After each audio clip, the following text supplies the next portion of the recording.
बहू रानी तो सारा सारा दिन कमरे में बंद रहती है, कोई काम भी नहीं। मैं तो बोर हो जाती हूँ, क्या करूँ। तभी मीना की सहेली रीना उससे मिलने आती है। अरे मेरे घर का भी यही हाल है, बेटा ऑफिस और बहू कमरे में बंद, समय काटे नहीं कटता। लेकिन अब सच मानो तो वक्त ही नहीं है कि वक्त से रोटी भी खा लूं। अरे बहन, मुझे भी बता दे कौन सा जादू चलाया है, मैं भी अब जिंदगी के बचे कुचे दिन आराम से काट लूं। दीवारें देख देख कर तो बोर हो गई हूं मैं। रीना मीना को एक स्मार्टफोन देती है। ये ले, ये है वो छड़ी जो जादू करती है। इसमें मैंने तेरा फेसबुक अकाउंट भी बनाया है, एंजल प्रिया के नाम से।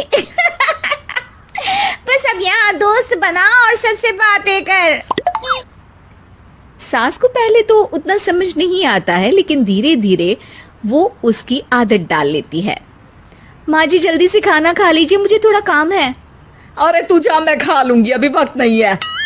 और सासू माँ मोबाइल में मुंह गड़ाए जवाब दे देती है। बहू समझ ही नहीं पाती और वहां से कमरे में चली जाती है।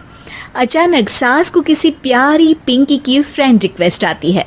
अरे वाह, ये तो कोई प्यारी सी लड़की लगती है, बात करती हूँ। सास फ्रेंड रिक्वेस्ट अपनाकर बात करने लगती है। अब क्या था, सास सारा दिन उस सहेली से बात करती, अपनी कहती, उसकी सुनती। एक दिन सास फोन पर ही सरगड़ाए, अरे बहू जरा मंदिर के लिए थाली सजा दे, आज कीर्तन है। बहू फोन पर किसी को मैसेज टाइप करते कहती है, माँ जी क्या है, अब मुझे क्या पता कि आपको कौन कौन से भगवान की पूजा करनी होती है। तभी सास के पास कोई मैसेज आता है। अच्छा अच्छा ठीक है, रहने दे, मैं ही कर लूंगी। अब मैंने मना थोड़ी ना किया है, कर देती हूँ मैं।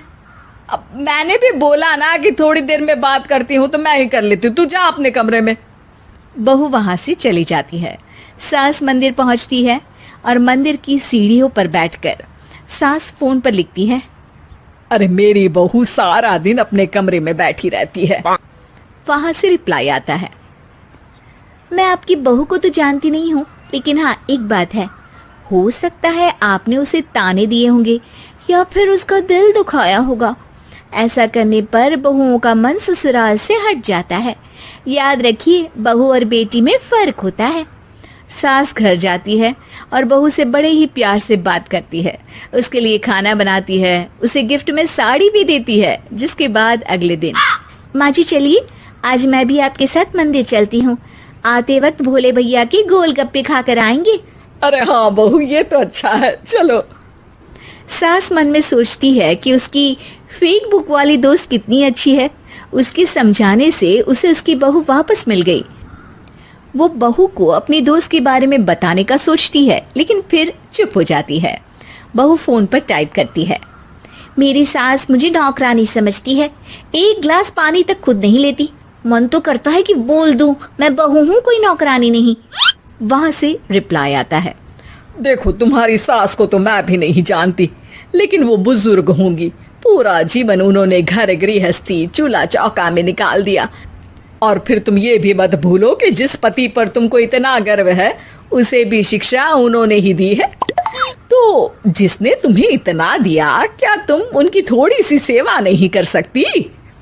बहू भी अगले दिन से सास का सारा काम करती, उनके पैर दबाती, उनका ख्याल रखती, उनके साथ घूमने जाती।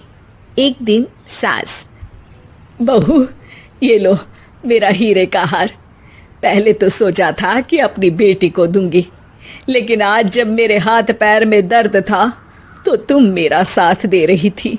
समय पर खाना पानी देकर तुमने ही मेरा बुढ़ापे में साथ दिया। उसके हिस्से का बहुत कुछ मैं उसे दे चुकी हूँ, लेकिन ये अब तेरा। बहू तो ये देखकर खुशी से उछल ही जाती है।